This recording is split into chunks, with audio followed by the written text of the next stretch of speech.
तो काळ होता महाराष्ट्राचा, गजांत लक्ष्मीच्या वैभवात नांदण्याचा, उदंड ऐश्वर्य उपभोगण्याचा.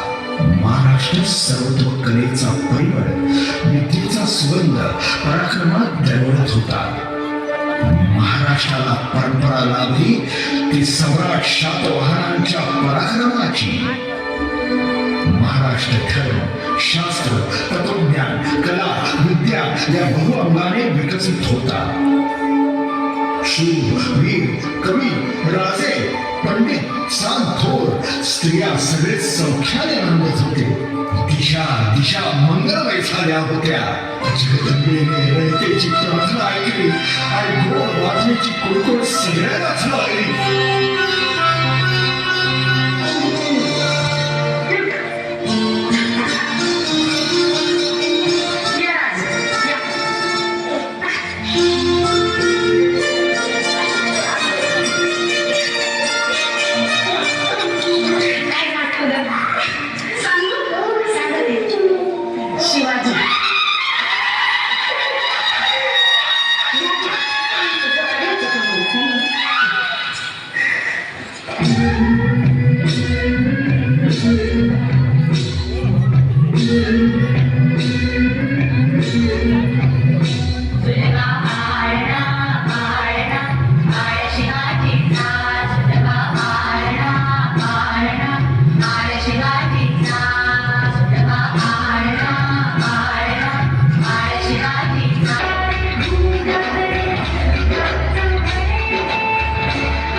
स्वराज्याच्या सत्कार सिद्धीसाठी सर्वस्व समर्पित करावयास तयार होते.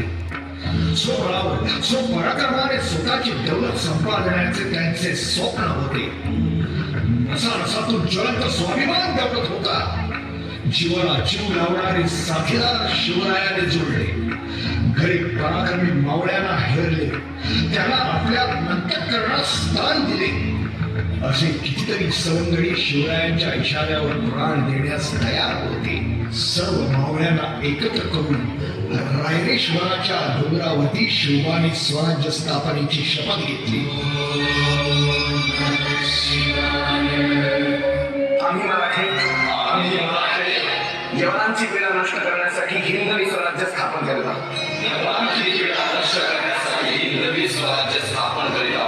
राष्ट्रभावाने संघटन करून देशावरील परकीयांचे आक्रमण नष्ट करीत आहोत. स्वकीय व परकीय शत्रूंचे उच्चाटन करण्यासाठी स्वराज्य स्थापना करीत आहोत. त्यात किंवा हे राज्य व्हावे ही तर श्रींची इच्छा. बोला शिवछत्रपती शिवाजी महाराज की इसवी सन 2 मार्च 1660 रोजी सिद्धी पन्हाळगडास वेढा दिला होता. यावेळी छत्रपती शिवाजी राजे पन्हाळ किल्ल्यावरती अडकून पडले होते. मुसळधार पावसात सुद्धा सिद्धी वेढा सोडावयास तयार नव्हता. या कठीण प्रसंगी महाराजांनी सिद्धीस तहासा निरोप धाडला. त्यामुळे सिद्धी गाफील राहिला. छत्रपती शिवरायांनी पन्हाळगडावरून विशाळगडाकडे पलायन केल्याचे समजल्यानंतर सिद्धीने सुद्धा छत्रपतीच्या मानावर पाठवले व त्यांचा पाठलाग समजला. मसूदच्या सैन्यानं मराठ्यांना घोर खिंडीत गाठले. राजे आता वसंत नाही. 300 ठारकरी घेऊन तुम्ही गड गाठा. आम्हीही खिंड रवितो. जा राजे. नाही माझी तुला सोडून आम्ही जाणार नाही. जे व्हायचं असेल ते होऊ दे. राजे आता बोलत बसायला फार वेळ नाही. एकदा वैद्यकीचा मान दिला तो पळा आणि गड गाठा. राजे गड गाठा. पण माझी फुलाची तुम्ही आमची चिंता करू नका. राजे तुम्ही गड गाठा. गडावर जाता स्तोत्राचा आवाज करा. तोवर एकही कणी या खिंडीतून आत येणार नाही.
असंख्य वीरांच्या बलिदानाने 350 वर्षानंतर रयतेच्या स्वप्नातील स्वराज्य साकार झाले.